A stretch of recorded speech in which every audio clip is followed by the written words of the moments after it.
Hello, everyone, and welcome into Bet the Edge. We appreciate everyone watching live or listening on the NBC Sports YouTube channel or the audio podcast version. It is week 14 of College Football Conference Championships. We got 5 games to break down. We'll also talk about yes-no markets for who's going to make the college football playoff.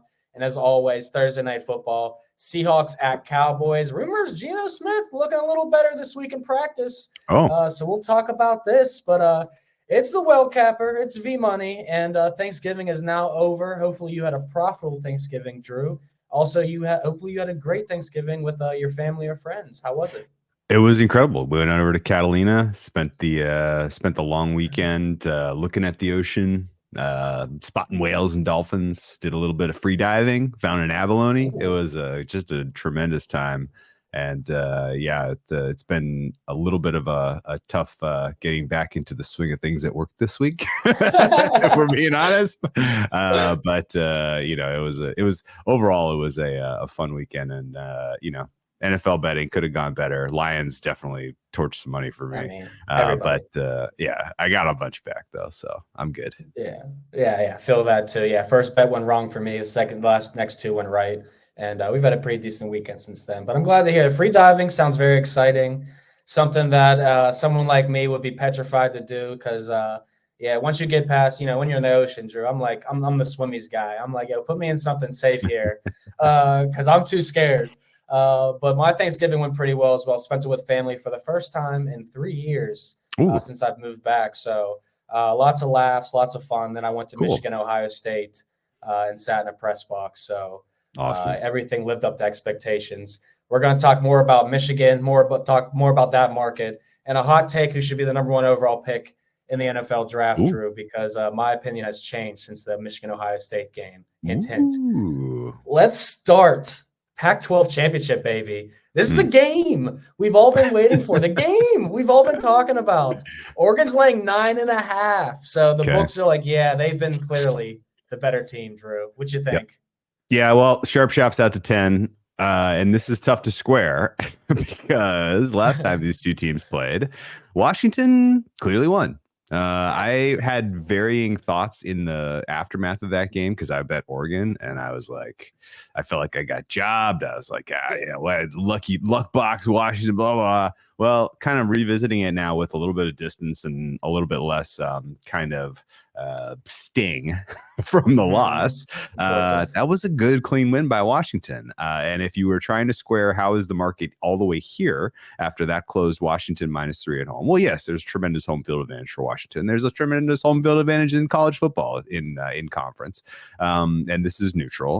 But since that game, it has been 2 teams that have trended in different directions in terms of just overall quality of performance. The Ducks have looked like the second best, maybe the best team in college football since that point, overperforming both offense and defense week in, week out, taking on some tough challengers and dispatching them like the Beavers in Corvallis, etc. Or that was, I guess, the Beavers was in Austin, but or Eugene, excuse me. But the overall kind of trending in the right direction for a team at the end of the season, getting hot, is kind of carrying them to this rating. And Washington, I don't really want to again take anything away from them. It's a very good football team. They're undefeated. It's extremely hard to go undefeated. The Pac-12 was good this year. And I think they lucked out a couple of games that were coin flips. They won. But this is still a Washington team that I think is being a little bit slept on in this spot. Now, Oregon probably wins, but this seems like a close game. And I think the recent, kind of people souring on Washington because they're not covering spreads, but they are still getting the job done, is obscuring the fact that they do match up fairly well with this Oregon team. The Washington defense has been a little bit more suspect of late, in my opinion, than the offense. But that said, this should be a really, really fun contest. 66 is our 66.5 is our current total. That looks like maybe a hair high. I could see that coming down to 64 by the time we get to game time. This is going to be played at Allegiant, which is obviously a very fast field out in the desert. But the Ducks defense is good. The Huskies defense is fine.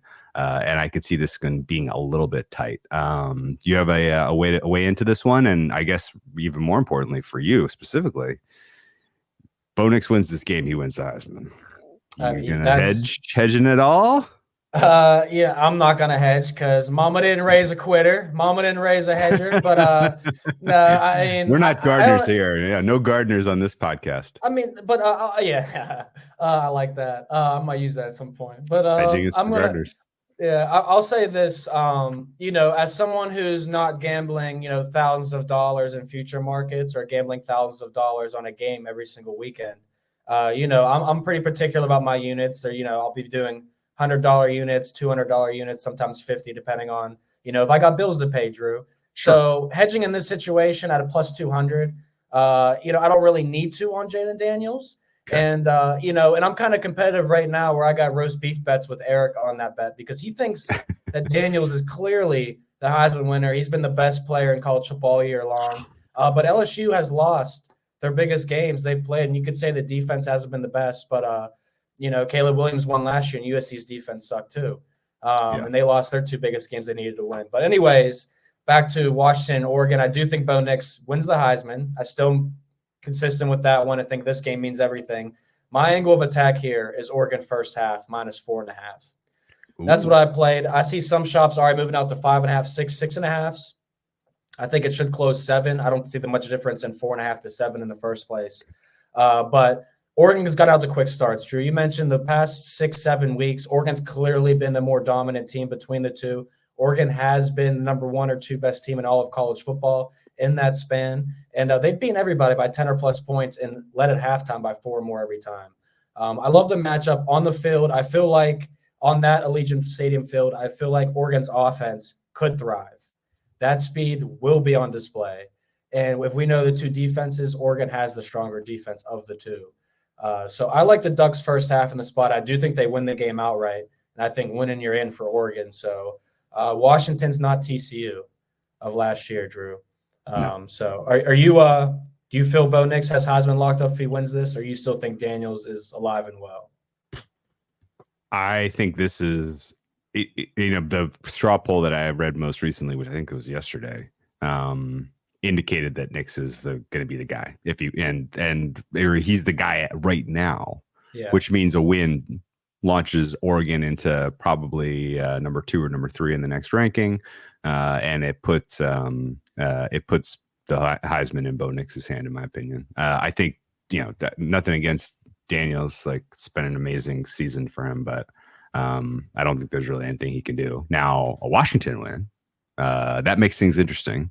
People might penalize Nix, so I almost feel like you could try to shoot for a middle if you are someone out there holding a Bo Nix ticket and grab a little Washington plus 10.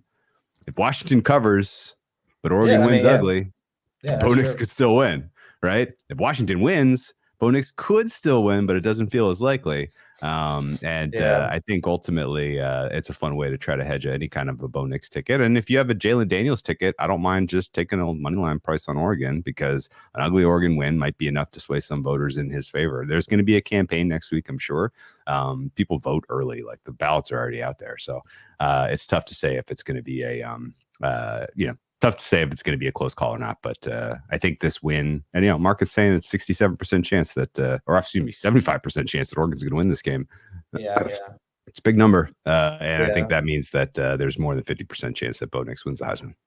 Yeah, I think that the only reason why Nix's odds are closer than we expect with Daniels is because if they do lose this game, that would give everyone significant pricing difference here, because he's going to go to minus 250 or something if they win this game, in my opinion.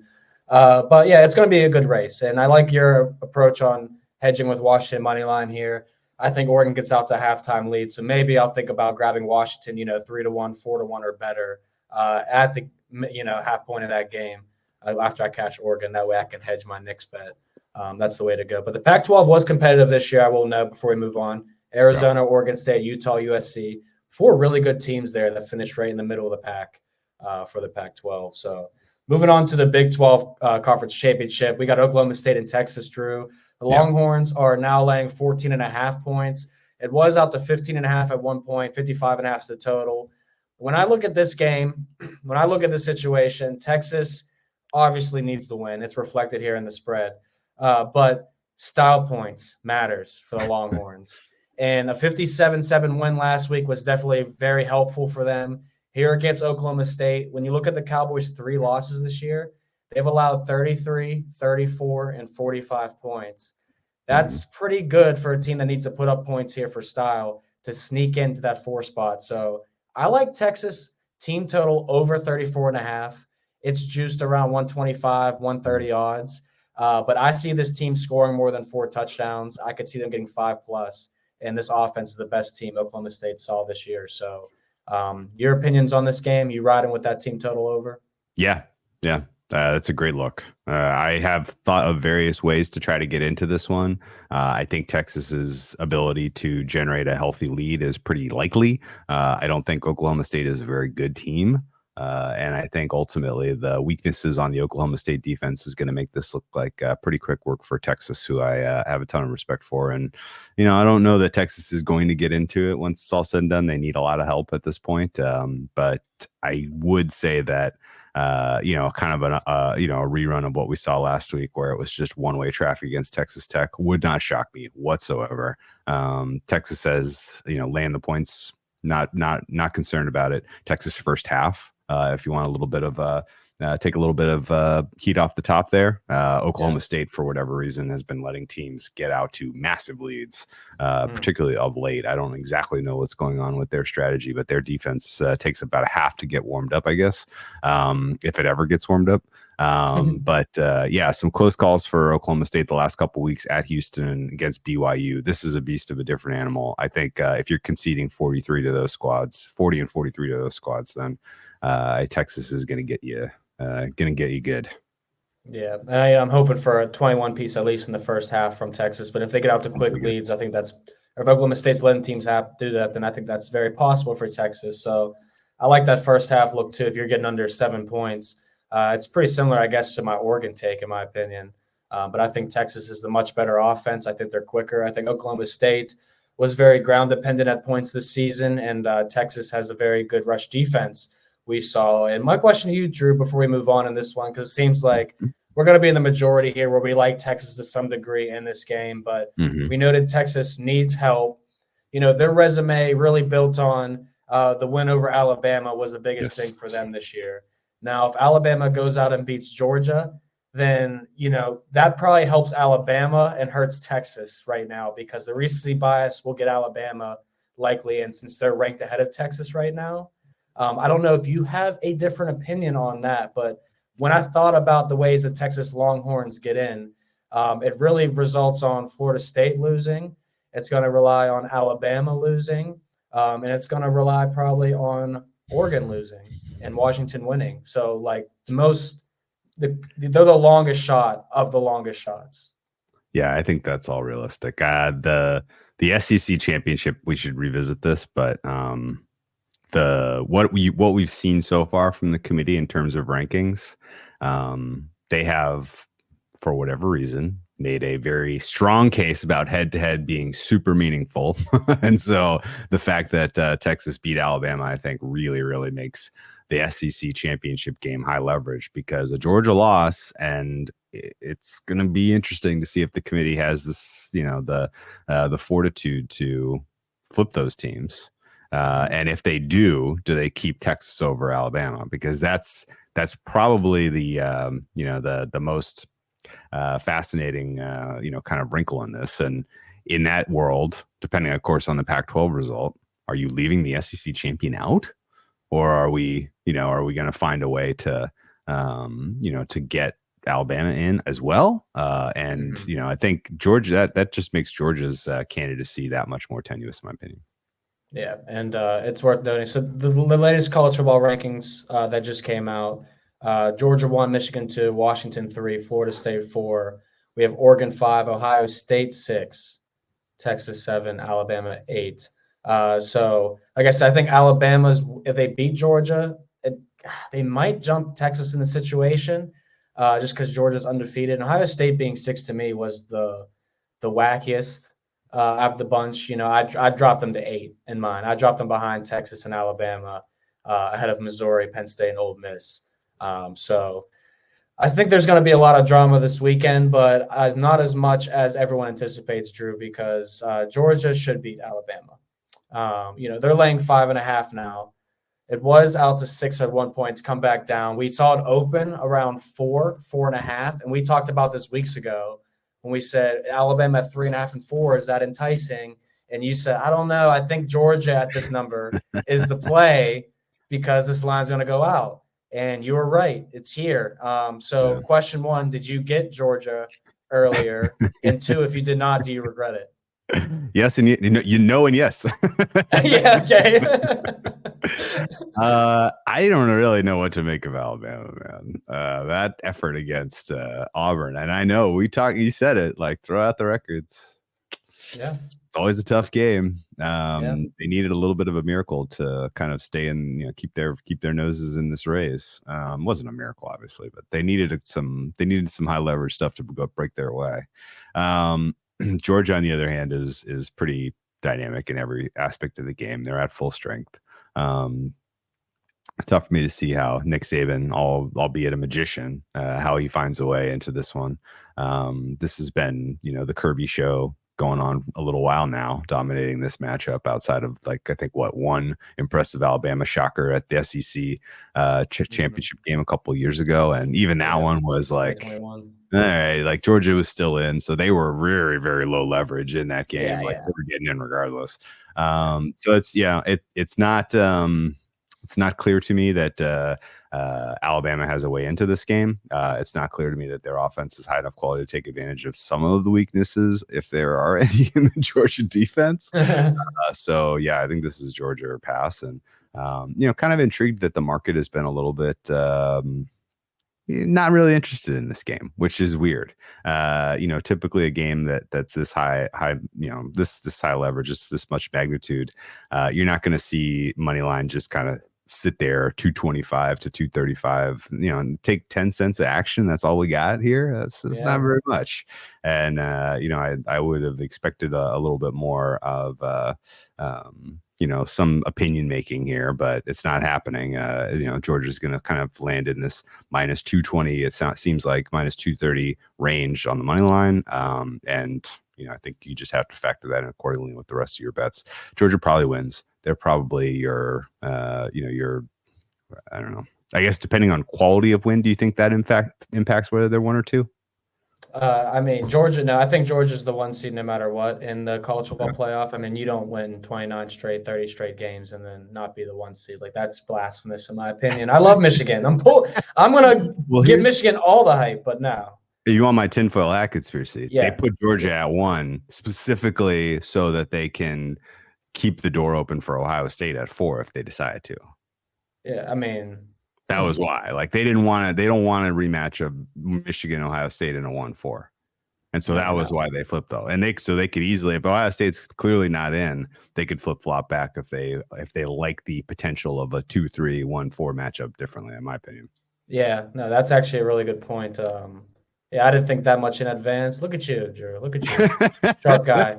Well, you look down the rankings at who they pushed up, and that kind of helps. Like, what was it, Missouri? There was a couple of much further down teams that got surprisingly pushed up, and I was like, well, they didn't really deserve it. Why would they do that? And you do the math, and you're like, oh, that's how they got Georgia to the top, is they pushed up the teams they beat. Okay, I see now. So there's clearly some engineering going on here, which I appreciate. Like, I don't want to see Michigan Ohio State again. If Michigan's clearly the number 1 team and Ohio State's clearly number 4, engineer it so we get something a little different. That's perfectly fine. So I think that's kind of the macro picture we're looking at here, and Georgia probably gets it done. I think Alabama may be more alive next year, but this is going to be a tough one for me to make any kind of bet on at the current price.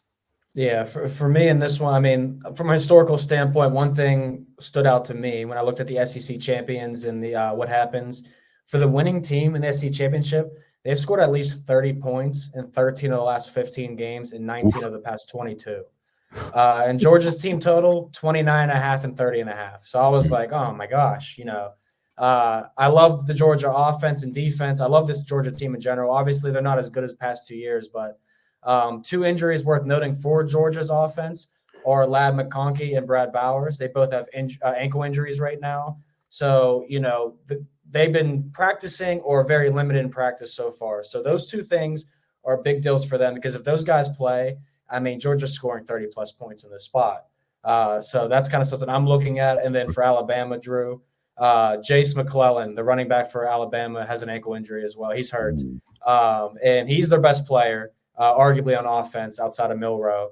And if you don't have him, you become a little more one-dimensional with Jalen Milroe. You know how to attack him and spy him. So Alabama's team total of 24.5 looks like a pretty good bet to an under for me, because Georgia could just pound these boys in the first half and kind of, pressure Milroe and get him out of pocket in the second half. So, I think it's going to be a great game, but I just don't have any faith in Alabama here.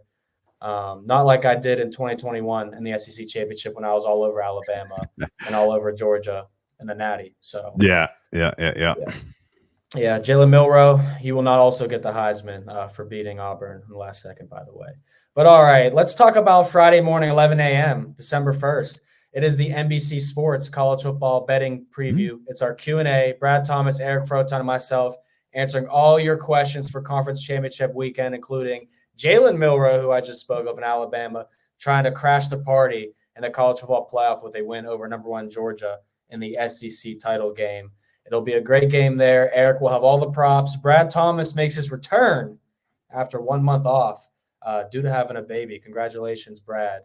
We know you cannot wait to talk about betting football. He's an Alabama guy, so we'll have some side bets, Drew, in that game, I'm sure. Let's talk about probably the one that most people are going to be playing a money line sprinkle on. Louisville and Florida State. The Seminoles are 2.5-point favorites. Obviously, Jordan Travis out for season. We touched on that last week when Florida State was vulnerable, in my opinion, to Florida. But Florida State did the cover in the second half there, played much better football. So my question to you is, Florida State, obviously winning you're in, losing you're out. But, even a win here isn't that impressive for Florida State, their current situation, because they could possibly get bounced. Yeah, I don't know if that's happening. 12-0 in college football. I mean, I get it. You want the 4 best teams in the playoffs. Like yes. you want the highest quality product possible. You want to crown a deserving champion. But let me ask you this. Did they learn from last year, though? Because last year, are you going to agree that TCU was not like Alabama should have probably been in over TCU last year? I mean, yes, and TCU showed us that in the national championship why they probably shouldn't have made the college football playoff, although they were undefeated. Well, they got there, though. Yes, they got there. Yeah, I will say that. But I don't know. This is another situation where Florida State's probably going to get bounced badly. I see what you're saying, but I mean, we agree, like a loss here and it's over. Yeah. A win here and kind of completing an undefeated season gets rewarded. I think that we've got enough evidence of what the committee wants to do, and looking past what perceived quality, looking past perceived Vegas power rating, right? Looking past an S&P Plus rating, right? People, they've consistently looked past those when you have an outlier case of a team going undefeated. And Florida State, in the absence of Travis, are they as good a team? Clearly not. But there's still a lot of players on that team who have played a lot of good football this year.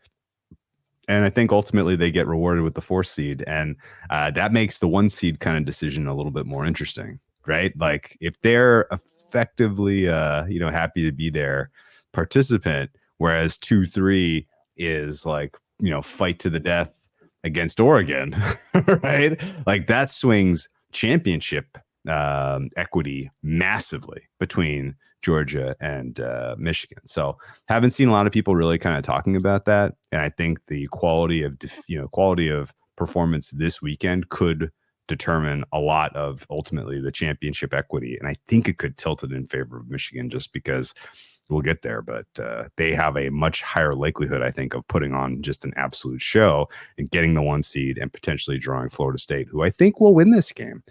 We've seen a little bit of a shift in this game in terms of implied win probability. The market has shortened on Louisville. People think Louisville has a shot, and I have seen enough Louisville this year to tell you that you're going to trust that team. Best of luck to you. Like, there are some weeks that they just no show, and you're up against the Florida State team that has one of the better pass rushes in all of college football. They're going to be able to get after your quarterback pretty aggressively. The time, time to pressure for this team is outstanding. Your opportunity to hit home runs, I think, is going to be pretty limited here. So this total of 48.5 feels low, but I think it's correct. Like, it should be low, because I think the Florida State defense can absolutely dictate terms here, keep Louisville in a box. And then they just got to do enough to get a win at some point. So if it comes down to high leverage drives at the end of the game and the ball's in the hands of your backup quarterback, do I feel good? No. But I think Florida State is the right side ultimately. And I'd like to get a little bit more information on some of the ancillary pieces, motivations. How is the team feeling? Like, I haven't heard any kind of reports really that kind of indicate, how they're preparing for this week in this matchup. But I would guess that Florida State is ultimately going to be a side. In a game of this magnitude where you have a team that has a clear advantage, which I would look at Florida State's defense against Louisville's offense, and you're under a key number of 2.5, this closes 3, in my opinion.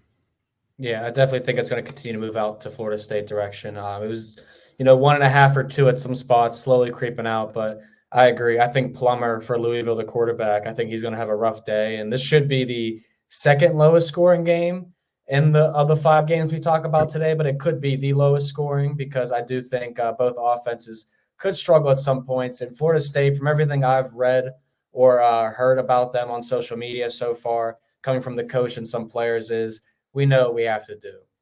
We've been tested this season. And I do have more faith in Florida State in this spot, knowing what they have to do to get in, than Louisville. And they were tested last week, as mentioned. They trailed at halftime 12-7 to the Gators at Florida at the Swamp. And we talked about that's a game where Florida could win it. You throw out the records again. Florida needs a win to be bowl eligible. And Florida State scores 17 in the second half to win that game and holds Florida to 3. So I do think the Seminoles are their side here. I think the under is the right side as well, Drew. And I'll note that TCU, they did beat Michigan last year in the college football playoff. Michigan's defense, I don't know what they were on that day, allowing 51 points. It never will happen again. So we'll revisit this Florida State talk in a second, because we'll talk about yes, no's for the college football playoffs. But we also got to talk about my Jim Harbaugh-led Wolverines. After seeing them, Drew, in a press box on Saturday, I understand why more coaches like to be in the press box. Obviously, you could see literally everything compared to being on a sideline. And what I noticed more than anything was the impressiveness of Marvin Harrison Jr. He should be the number 1 pick in the NFL, my guy. He is literally everything you want a number 1 receiver. Michigan's defense, as impressive they've been all season, they struggled with him. But this spot, the Big Ten Championship, they won't struggle for a second. Deacon Hill may not get more than 5 first downs. The over-under for their points is 6.5. I'm on the under here. I think that they may get – I don't know if they get more points than first downs in this one, Drew. I don't know. You're muted, by the way. Like Iowa's offense is going to be on Saturday. Yeah. That's a good prop. Excuse me, dealing with a little bit of a cold, so don't want to be coughing into the microphone. I've been struggling to figure this game out, man. I punched in the numbers. Don't overthink it. No, I've been struggling. Like, is Michigan gonna win 49-0 or 52-0? Like, I keep getting a different answer every time I rerun the sim, man.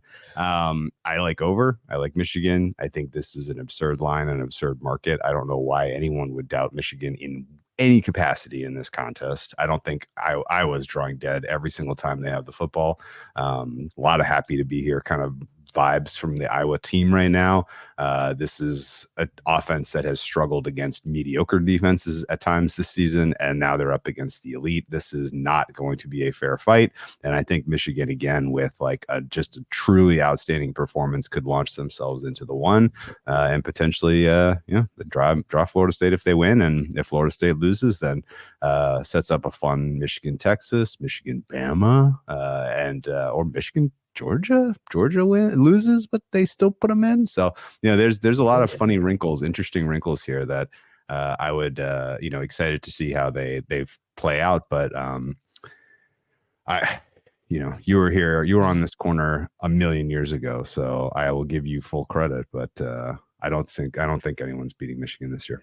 Yeah. I think Michigan's going to win it all, and I'm hoping that I'll be at the college football playoff representing them, and hopefully it's Oregon that I see them playing, which would be electric. But this spot here was a game that I am not going to attend. I didn't even put in for the press pass because I don't want to watch Deacon Hill get shut out, but I want to make money on it, and I'm going to do that from home with all my friends. Iowa's defense and special teams has a better chance of scoring points than Iowa's offense does in this position. Jim Harbaugh returns as well, which is going to have Michigan very, very amped up in this spot.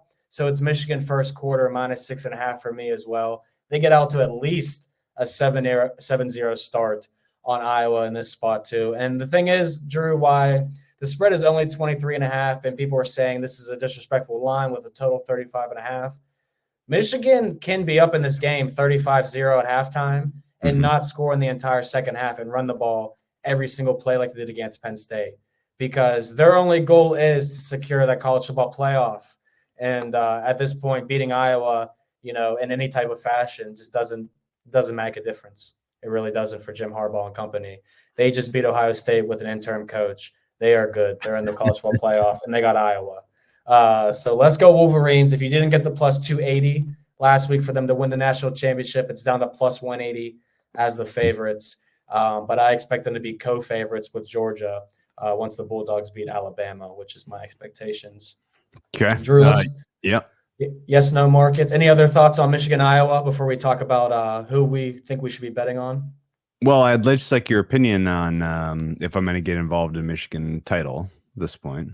Let's say that chalk prevails and that they don't really shuffle the deck here at the top, and Michigan draws Oregon in the 2-3. What kind of line is that? Probably say Michigan -4. Oh, okay. 3.5, 4. What do you think? That's I don't have a good answer. I wanted your opinion. Yeah, anything more than that, I feel like maybe too much. Michigan's defense against everybody is going to be elite, but the only team that I think would give them problems is that Oregon offense. And that's why I say that, because I think Oregon does get the respect. Like if Michigan draws Washington, if Washington pulls it out and beats Oregon, I think that Michigan-Washington line, that's at least 6.5. It should be 7.5 outside of 7, in my opinion, because that defense can handle Michael Penix. It might be 10. I've seen what Oregon is right now. So, I think Oregon's 10 over Washington on neutral, and granted, in the light of a Washington win, people will adjust them up, but it'll be outside of 7, I think. The Oregon number is fascinating to think about, because inside or outside of 3 is going to be that's the big question for the books, right? Like, do they start outside of 3 expecting that it will certainly stay there? Do they start inside of 3 and risk getting a middle? Because it is strength on strength. You have the best, at least my opinion, the best defense with Michigan up against the best offense with Oregon. My number, if just raw numbers without actually cranking any kind of a simulation here, would be 6. So I would expect they open outside of 3, and then it probably kind of finds its home somewhere between 3 and 6. Yeah. So maybe we get that closing with 4 from me there. I think if you give them a 3, a 2.5 or 3, it's a mistake. People are hitting Michigan right off the bat. They're taking the Wolverines in that spot. And if you give them, anything opening outside of that, people are going to take Oregon because of what we just mentioned, best offense on best defense. But we know defense wins championships, people. So don't forget about that. But Bo Nix is certainly going to be exciting to watch this weekend. At Michigan's current price of +180, +190, I'm not as enticed to grab it this week. I'd like to see Georgia win, then get that +200 number or better. When I grabbed Michigan, I got them at +420 and then +280. So I got 2 decent numbers on them. Wish I'd have grabbed them earlier in the season. But looking at a couple of the teams right quick, Oregon's -280 to make the college football playoff, basically the money line price against Washington. Same with Florida State, sitting at -140 to make it. That would mean Washington plus 250 for a yes, Drew. Alabama plus 205 for a yes. And then we have the outsiders. Texas plus 155 still look like that could happen. And Georgia, or excuse me, Ohio State plus 1,500, 15-1. They need a lot of help, but they're the number 6 team in the college football rankings. So who do you like in this market? Is there anyone you're like I just have to rushing say, to get? I just have to say some of those numbers are poison. Yeah, they're very enticing, but it relies on a lot of things to happen. Like you can parlay things to happen and make way more money. That's kind of where I'm at. Yeah. Shoot, you can just bet Washington money line at 320. It's better than betting them at 250 to make the playoff because, hey, guess what? If Washington loses to Oregon, they're not getting in. So yeah, it's some of these are wild. I am intrigued by the potential to capture I guess the one that's the most interesting to talk about is Florida State is plus money, because right now they're minus 125-ish, I think, to win this game. And we pulled up minus 135. They're minus 135 to win. And so what you're basically saying is I'm backing Louisville to beat them at plus 115, plus getting, for 5 more cents, I'm getting the potential that the committee snubs them at 12-0. Which feels like more than a 5-cent probability. Like I don't think it's likely. I already said this. Like I think 12-0 will get them in, but for a relatively cheap price, you're getting the potential that they put in somebody over Florida State, even if again, and that could happen. Like if we're right, and this is an ugly defensive slog of a game, and there's like a weird fluky missed field goal by Louisville, and that's how Florida State gets it done. Like okay. Like maybe they do, but I personally think that 12-0 season will secure them the bag in terms of a 4 seed, and the rest of this stuff is absolutely insane because it is going to take so many wild outcomes here, and the Georgia one's the most interesting because yes is minus 550, and their money line price is only minus 235 right now. So they gotta be in even if they lose. Kind of crazy. They're in if they lose though. They're in if they lose. So walk me through that world. Walk me through the world. Who are they in? This is actually okay. So I would Michigan, winner of the Pac-12. Yeah, just put Michigan in regardless. Yeah, Michigan's the one. You'd have Oregon, I would say the 2 because I predict Oregon to win. Okay. I would slide Georgia in there as the 3. Okay. Wow. Again, 29-1 over the last 3 seasons. I don't bump you out over. Definitely not a Florida State team with a backup quarterback. Okay. I really do like Ohio State. Feel like they are, if not one of the 4 best, the 5 best teams in the country. Okay. But yeah, you'd have to probably give Alabama that number 4 over Texas because they beat Georgia, who was the number 1 team all year. But then Texas beat Alabama early in the year when Alabama may not have been the team. So, what I'm saying? Like, I just can't say Alabama and Texas are your 3 and 4 if Georgia lose because Georgia's done something that Alabama and Texas have not consistently. They've won for 3 straight seasons. And it's like, I can't forget about that. All because they lost 1 game in the SEC championship when one team has their back against the wall and Georgia's should be safely in. Yeah. I guess so you think a lot of those players Texas Alabama would make it in if Georgia loses? Is that what you're saying? Or Ohio State? It's a fair question. So the fascinating thing to me is, and your points are fair. I will tell you though, a lot of those national title winning Georgia Bulldogs play for the Eagles now. Right? Like 60% of them. Yeah, there's been some attrition, so you got to weigh that a little bit, but and the SEC has felt like at times ultimately they looked like they were fine as a conference, but for a lot of this season they were having a very down year. It felt like, and so giving 2 slots is insane. If Alabama wins, which means that you have a tough decision. Do we put the SEC title winner in, or do we put the legacy team that we had number 1 last weekend? And it's a tough call. I think the way that they've structured the rankings, they're using Texas as a blocking back on Alabama. And I think that it's possible they would slide Georgia in as the 4 in a world where Florida State wins, and then you're blocking both Texas and Alabama, and then you don't have to deal with that, right? Mm-hmm. Yeah. No, I agree with you there too. Yeah, Okay. It's just there's so many situations. Like I still the whole time you're talking, I'm like, what if this happens though too? And like, well, what if this happens? Sure, Like, sure. how does Ohio The State get Georgia another Alabama win? game is the key to unlock a lot of this stuff, because I think a Yeah. lot of the rest of what we're talking about is not going to come to fruition. Texas isn't losing, I don't think. Yeah. The only one of Oregon and Washington is going to get consideration, Exactly. and Florida State winning or losing just opens the door for Texas to come in, I think. And so that's kind of the last decision. My guess is we're at a point now where we have decided, at least I'm looking at the numbers. So partially I'm being informed by the market here. We have decided Michigan is in, Georgia is in, the winner of Oregon, Washington is in, and Florida State is in if they win, Texas is in if Florida State loses. That's kind of the way I read this right now. Yeah. Yeah. No, I'm actually in 100% agreement. It's funny because Ohio State's the 6 and Texas the 7, but I would, bump Texas up over them as well winning this game. That's why I said the style points matter. Yeah. That's why I like the team total low for Texas, because it's going to have to be convincing to have you jump Ohio State when Ohio State, I don't want to say, because it came down to the final possession. Ohio State had a chance there to tie up the game or to win the game against Michigan. But, as someone who likes drama, I see why they said it was a fumble for Ohio State there, but that was an incomplete pass, and everyone in the press box believed that as well.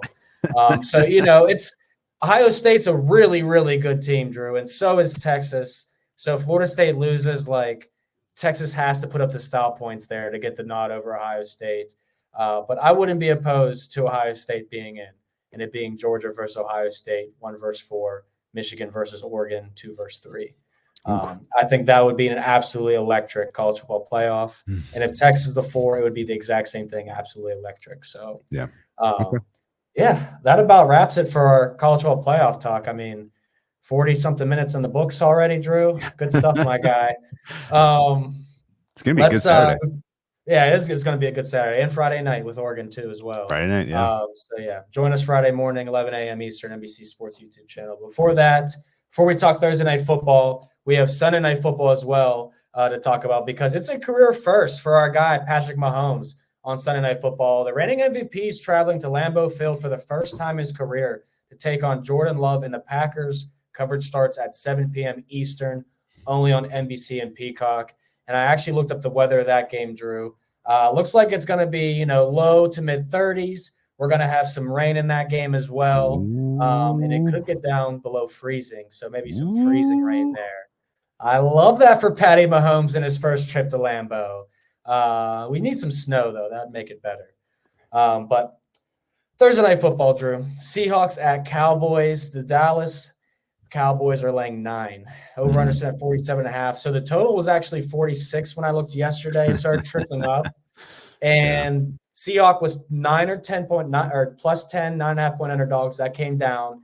And it's all because I mentioned earlier in the show at the top, Geno Smith is rumored to be looking much better in practice. The elbow injury may not be what it looked like against San Francisco on Thanksgiving. And, I want to believe in what Pete Carroll's saying. I want to believe in some of the beat reporters. But the Seahawks defense or Seahawks offense has not looked good for weeks. And this is a spot where I'm eyeing up a team total under 19.5. Maybe a little too high. If we get to 20.5, I'll probably play that. But Dallas's defense. You believing in them or not on Thursday Night Football? Yeah, so no amount of weather is going to make this game interesting, and you're not going to get any weather anyway because it's in Jerry World. But the Seahawks right now are probably one of my lowest rated teams that people still perceive as somewhat good and or relevant. I have 2 problems with the way they're playing right now. The offensive line is a massive, massive issue. They are really, really struggling in pass protection, and they cannot create running lanes for the running backs. And the running back situation is dire as well, as they are down to Zach Charbonnet. Kenneth Walker's absence has mattered. And I will caution all of this with it looks like Abe Lucas is practicing. He is a tackle for the Seahawks, and he does have a pulse, more of a pulse than Jason Peters, certainly. Like, that was a wild scene watching him try to run around and play professional football at his age on Thanksgiving night. And so Lucas back might help solidify that unit to the tune where they are mitigating the pass rush for the Cowboys. But I need to see it to believe it, because right now, if they are continuing to perform at the level that they are in pass pro, they are going to get slaughtered by this pass rush. Dan Quinn is coordinating his you-know-what off. It has been awesome to see this unit continue to grow and develop. Deron Bland with a pick six every other game is insane. And Micah Parsons, I know he's been a little under the weather this week. I still think is, kind of primed to continue to rack stats and, put his name into the DPOY race. So a lot of opportunity here for the Cowboys defense to flex a bit. And, the Seahawks, the injury to Geno Smith, I'm not really discounting his performance a ton. He's grading poorly independent of being healthy. Like, Yeah. he just doesn't have, he's like the protection is broken down to the point where he just doesn't have time to operate. He's rushing things. He's feeling the pressure. The game is not slowing down for him. He doesn't have a ton of chemistry with his wide receiver core. I think missing practice has not helped him, kind of stay on rhythm with those guys. And the schematic or the sequencing of plays for the Seahawks has been a problem for Pete Carroll as long as I can remember.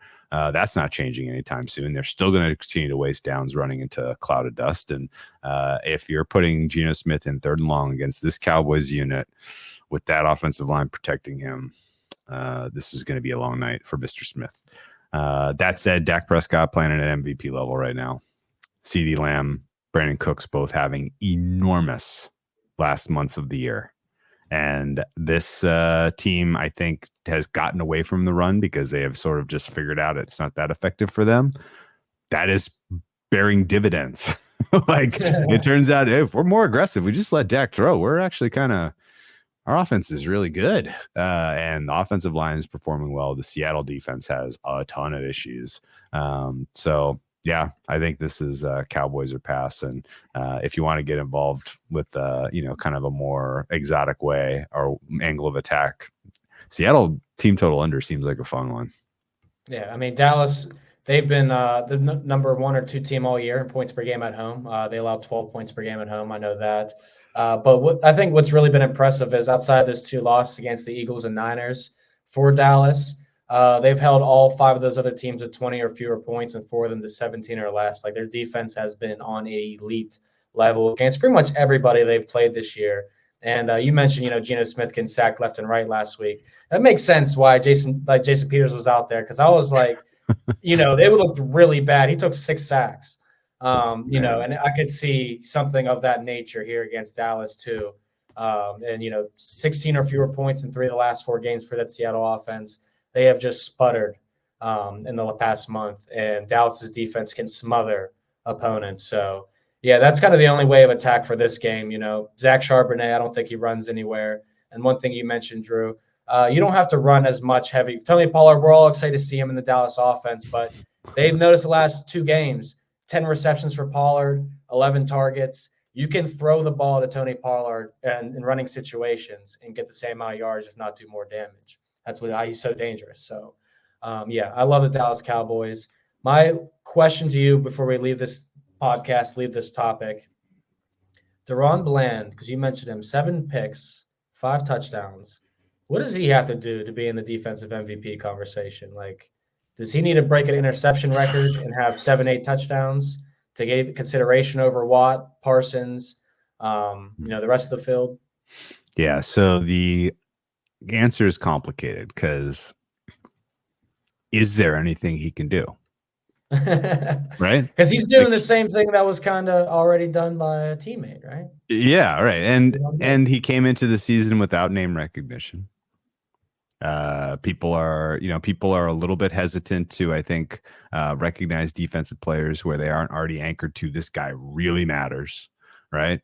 And so I don't know that there's much he can really do. He kind of needs TJ Watt and he needs Myles Garrett to performance to fall off, which it very well may, and he needs TJ Watt's performance to fall off as well, which I don't think it's going to. So I think it's he needs a little bit too much. So I'm going to say no. Yeah. Okay. I wanted you to take it off for if it was a sprinkle some lunch money, but I didn't think so either. I think it's definitely a 3-player race there between Garrett, Watt, and Parsons. 3 of the best pass rushers we may see in our lifetimes, to be honest with you. Yep. All right. So as always, Drew, best bet from the show. What's it going to be? Michigan Wolverines slay the points. They're going to win by 24 plus. Deacon Hill, don't even show up. If you want to make money next year in college football, don't even show up on Saturday. Never heard of him. Yeah, never heard of him. If you heard of him, you won't hear of him ever again after Saturday. Team total under, first quarter, full game spread. We love it. This is a Michigan podcast, everybody. All right. It's V-Money Sports and the Well Capper, as always, bringing you the heat on a Thursday, breaking down college football. A lot can happen. So when we see you next week, we'll be going over that, seeing if we were right or we were wrong and what sprinkles were correct there. But go Wolverines, and thank you, Producer Dan, for holding us down as always. Adam, you as well, and all the listeners and viewers. We'll see you next time. Enjoy the weekend.